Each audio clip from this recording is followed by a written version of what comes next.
So since December 22nd, I've gotten 14 emails from Miles Demand Action asking for money, or Everytown for Gun Safety. I'm sorry. They're the same thing. Um, I hadn't emailed this lady back. I emailed her through a different route because I wanted to see if this right here would happen. So I emailed her through Everytown, or emailed Everytown for Gun Safety saying I had some questions I needed answered, and I asked a bunch of questions, right? Well, she emailed me back, but she didn't. When she punched it into her um, browser, apparently, or her email, it pulled up this old email. So she sent it to me in an old email. Does that make sense? What I'm trying to say? She didn't send me a new email. It went back and sent it from the old email. But listen what this nutcase says. Thank you for writing us today. I'm happy to address your question. Mom's Demand Action was founded by a woman who wanted to help prevent gun violence after the Sandy Hook shooting on December 14, 2012. Here's an excellent article about the details of the event. And basically, a mentally ill man used AR-15 and two semi-automatic pistols to kill 20 children ages 6 and 7 and kill 6 teachers. Prior to that, he murdered his mother in her home. He then killed himself before law enforcement arrived. Maybe I'm thinking incorrectly, but I'm pretty sure that this AR-15 was found out that it wasn't used. I could be wrong about that, but I'm pretty damn sure that was the Sandy Hook shooting. Our, our founder, Shannon Watts, could not find a group that was specifically geared for people like her, a mother of school-aged children whose goal it was to stop school shootings, so she started a Facebook page. It has grown to a nationwide entity whose parent organization is Everytown for Gun Safety. So you can see that school shootings are specifically an American phenomenon. How can I see that? You see what I mean? She is pushing me to believe something that just is not true. Um, what was the impetus for Miles' demanded action? However, it has grown into an organization that currently defines its goals as follows. Now listen to this: to fight for public safety measures that can protect people from gun violence, to pass stronger gun laws, to work to close the loopholes that jeopardize the safety of our families, to work with community and business leaders to encourage a culture of responsible gun ownership. So, number one, murder is illegal. So, no laws that you pass right here, no stronger gun laws are going to make anybody safer. We can forget about that. Murder is already illegal. Shooting people without just cause is already illegal, right? To fight for public safety measures that can protect people from gun violence. If you want to fight for public safety measures that protect people from gun violence, give them a gun. People that have guns, let's look. Let's look at people we know that carry guns. Police. Do you know why police are not shot at every day when they are the most hated group in the country? Because they carry a gun. They carry guns. People don't like when lead flies back at them. To close loopholes that jeopardize the safety of our families. There's no loopholes that jeopardizes the safety of anybody's families. What jeopardizes the safety of her family is that she doesn't protect her family. That's what jeopardizes the safety of her family. She doesn't protect her family. To work with community and business leaders to help encourage a culture of responsible gun ownership. Community and business leaders, what? How are they going to help encourage a culture of responsible gun ownership? What they should be working for, if they want to do anything, is work with parents to teach their kids responsible gun ownership. So all four of those is just total bullshit. Okay, she says, you asked about the legislation we were interested in, and to answer that, we would need a lot of your time.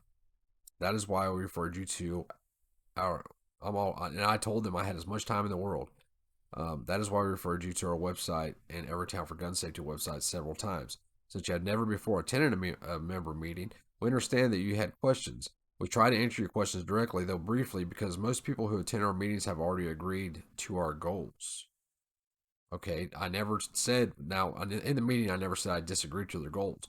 But even if I agreed with their goals, even if I wanted to do all this right here, if you go back and watch the video and the questions I ask, none of the questions I ask have anything to do with these goals right here. I ask questions about the laws and what the laws meant and what they were trying to do to change them. I asked pertinent questions to what was being talked about, not any of this.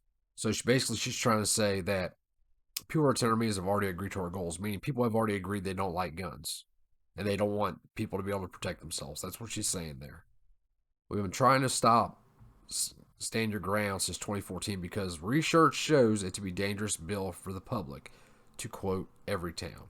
Okay, so let's just see what Everytown has to say here, just out of curiosity. Oh, it don't send me there. Oh wait, yeah it does.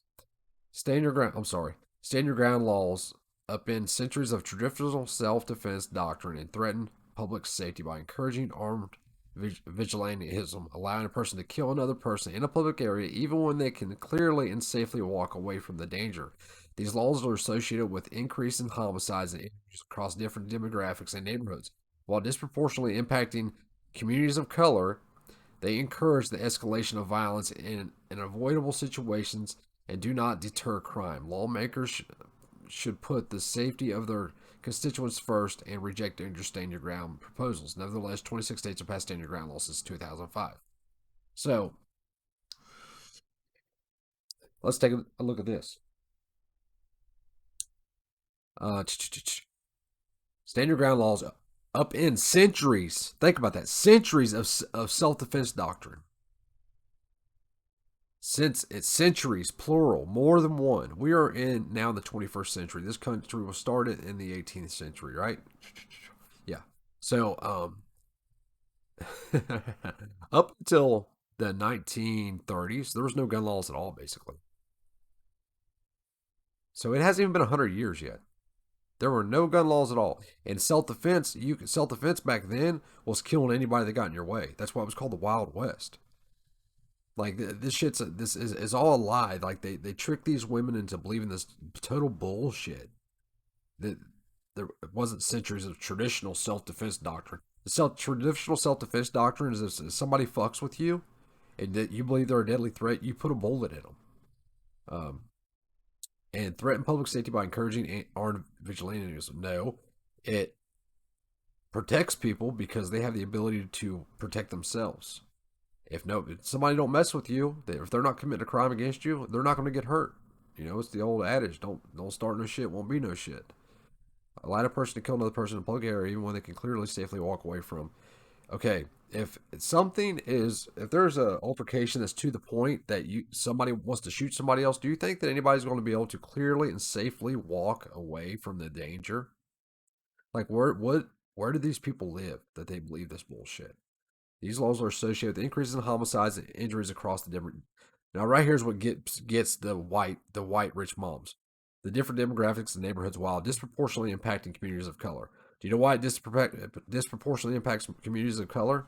Because 7% of the population commit 52% of violent crime. That 7% is black males. It's a statistical fact. I'm not racist. It's just a fact. That's why it disproportionately impacts communities of color. Um, they encourage the escalation of violence in unavoidable situations. No, it doesn't. It gives the people the ability to defend themselves no matter what. They don't have to worry about And do I need to try to run away first? Because trying to run away might be that 2 seconds that cost you your life. If somebody is a deadly threat, they are a deadly threat that needs to be stopped at that time. Lawmakers should put the safety of their constituents first. Yeah, they should, and they should abolish all gun control. All gun control laws need to be abolished, and that's coming from somebody whose son was murdered by a gun, murdered by an idiot with a gun.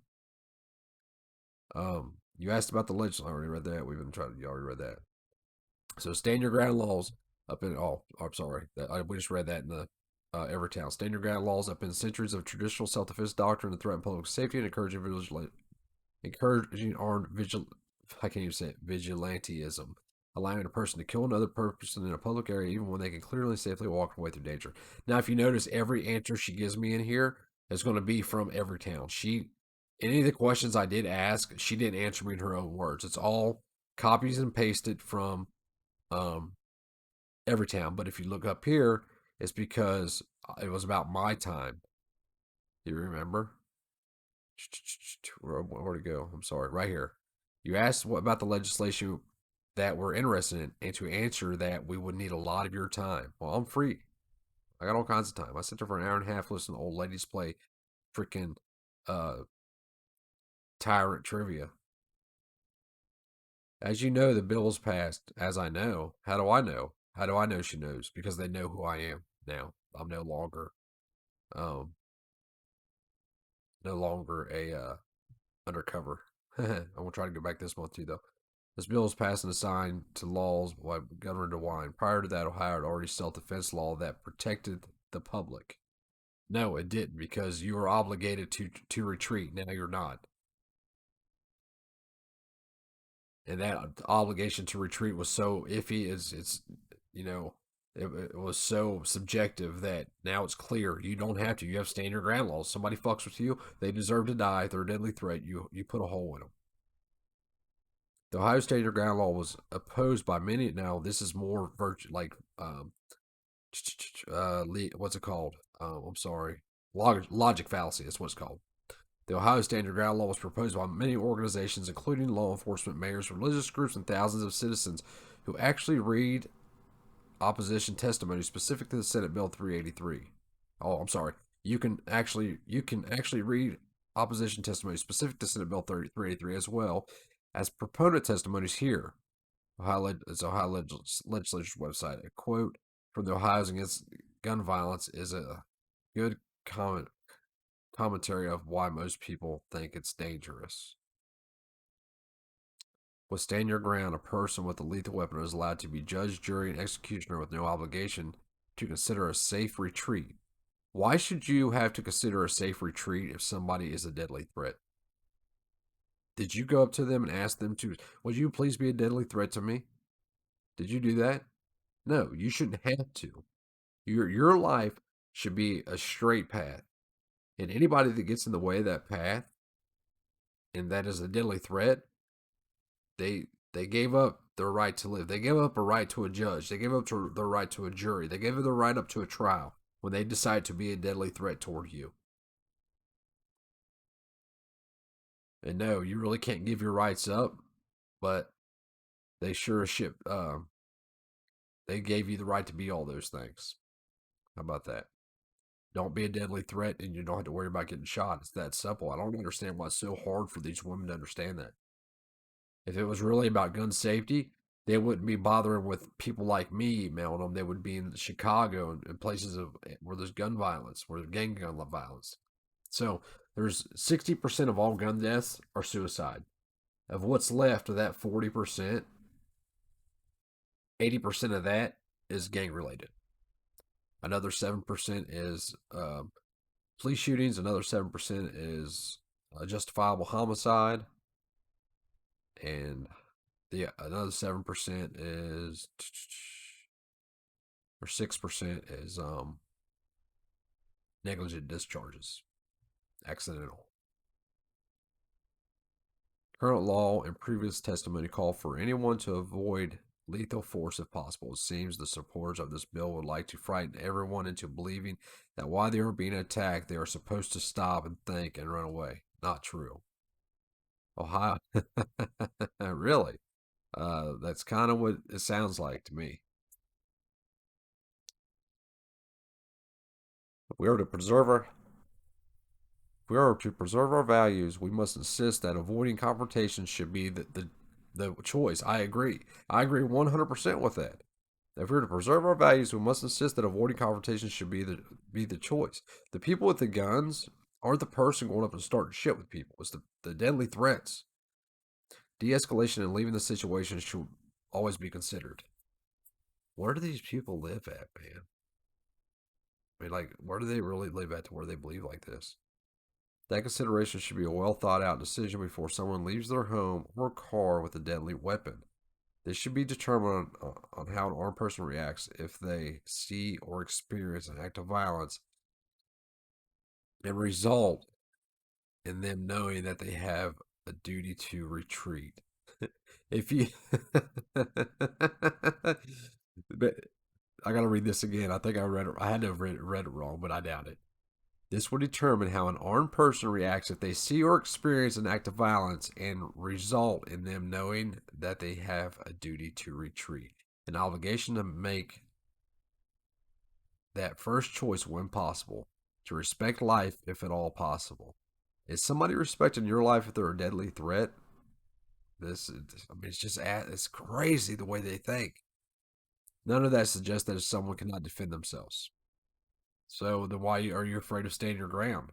Standing your ground doesn't say I can go up and kill people. Which that's how they tried to pass it off to me. If you go back and watch the video, they called it the "kill anybody anytime" video or a law or something like that. It was something insane. I hope that answers any questions you have here. You also asked how a member of our group could also be, there's a member of the group that was an NRA member. So I asked about it. She said, you also asked about a member of our group could also be an NRA member. We have many folks who not are only NRA members, but own and collect guns. That is because Mom Demand Action is not anti-gun. We are anti-gun violence. Now, if you go back and watch the video I posted on this, she said we want to defeat the NRA. That sounds pretty anti NRA to me. Which NRA is they're as bad as Mom's Demand Action. They've had their hands in all federal gun legislation since the NFA. So I replied to her, I'm confused. Murder is illegal. There are laws making murder illegal. So wouldn't that cover everything? I mean, one would think if laws restricting the ability of someone to protect themselves, like my son who was murdered, would it be needed since murder is already. Oh, I'm sorry, I read that wrong. I mean, one would think that's supposed to say that. One would think that laws restricting the ability of someone to protect themselves, like my son who was murdered, would it be needed since murder is already illegal. I did go to the Evertown Gun Safety uh, website. I did go to Evertown for gun safety. The problem is, I also independently researched each and every statement made on the website. Well, there are issues to say the least. I look forward to this month's meeting as I have some questions about the information offered on the website. Also, I was told in the meeting that Moms Demand Action is trying to defeat the NRA. After some research, the NRA has taken part in every single piece of federal gun legislation since the NFA in 1934. It would seem that they are more a friend of Moms Demand Action than against. What am I missing? And members of who Moms is against are members of the NRA. Is this for inside info? It just doesn't make sense. Thank you for your reply. And again, I'm looking forward to this month's meeting. Thank you.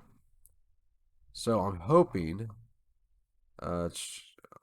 join click to add to the calendar, click here. What is this for? This is for December 15th. Now they still haven't added me for a they still haven't sent me a I don't even know how to do this. Forward reply. Oh, reply. They still haven't sent me a thing for this month, so I'm going to ask her for it.